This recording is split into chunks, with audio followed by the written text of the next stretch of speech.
ทุเรียนโอ้ my god โอ้ my goodness นะคะ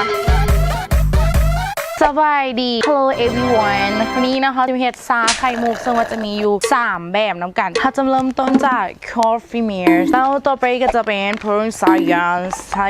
and Sour Curry ญี่ปุ่น and Koreans ต้อง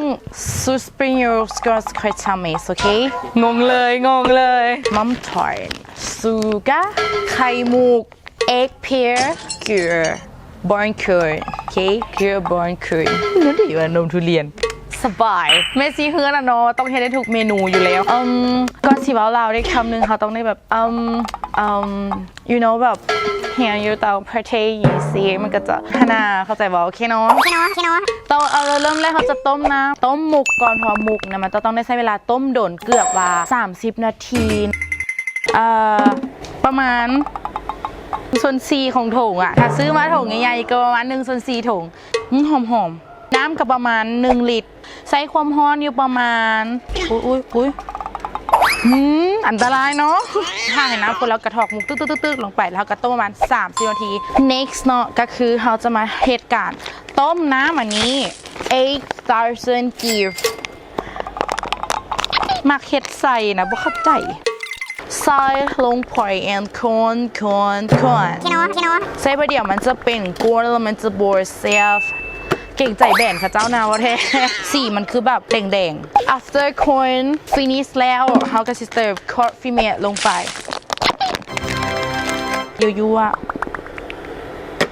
corn นะคะประมาณ15 minutes นะคะแมนบอกคอยว่าถึกบอก15หรือ5ค่อยเฮียนอยู่ไรแล้วค่อยส่งอาจารย์เวลากระยาเถอะอันนี้จะเป็นรสชานมต่อไปเขาจะเป็นรสชาเขียวญี่ปุ่นนะคะชาทีเขียวกรีนญี่ปุ่นเจแปนทรีกรีนเจแปนนะคะทีกรีนเจแปนเครื่องถุงใส่ลงไปเลยคนให้มันละลายคือกระเป๋าเงินตอนไปช้อปปิ้งอ่ะเขาแต่ว่าบ่เข้าใจยามหนาวแท้ๆยังฮ้อนเงินอยู่เซเกียเก็บน้ำเทรน้อยนึง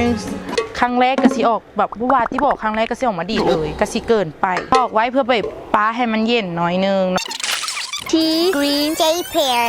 แบบโคตรแปลกเลยคนเห็ดก็มีอยู่อ่ะแกก่อนให้ป้าตัวนี้จะเป็นน้ำลิตรครึ่งคือกันกับซาไทยเลย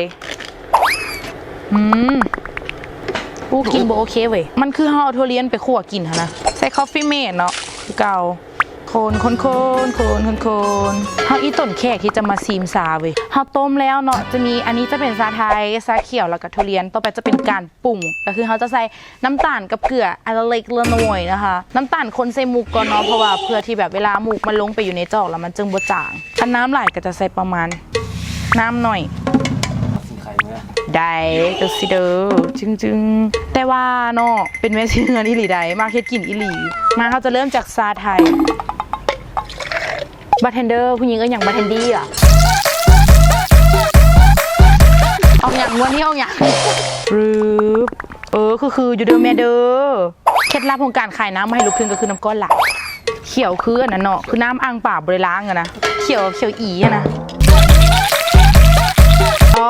เขาต้องไข่ฝาน้อยก่อนจะไข่ฝาใหญ่สำหรับไพเซตกินเองบอกแล้วว่าซื้อต่อไปเป็นรสที่ทุกคนคองคอยแล้วเนาะถ้าสะดวกเราไปซื้อกินเองดีกว่านะเพราะต้องเฮ็ดเองเพราะว่ามัน so difficult อ่ะ so difficult แหงอะค่ะเขาต้องซีมอ่ะเคยบอกเจ้าซีมซะหน่อยเฮาอีต้นแขกที่จะมาซีมซาเว้ยซื้อกินคือกันเลยทุเรียนโอ้ my god โอ้ my goodness นะคะเคยกินกะแลมปะกะแลมไม้ละพันนะแล้วมันเปื่อยนะจากสั้นเลยเบเบ้ก็แต่แบบเบเบ้โอเค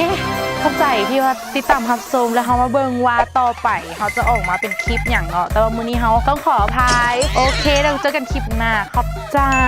บ๊ายบาย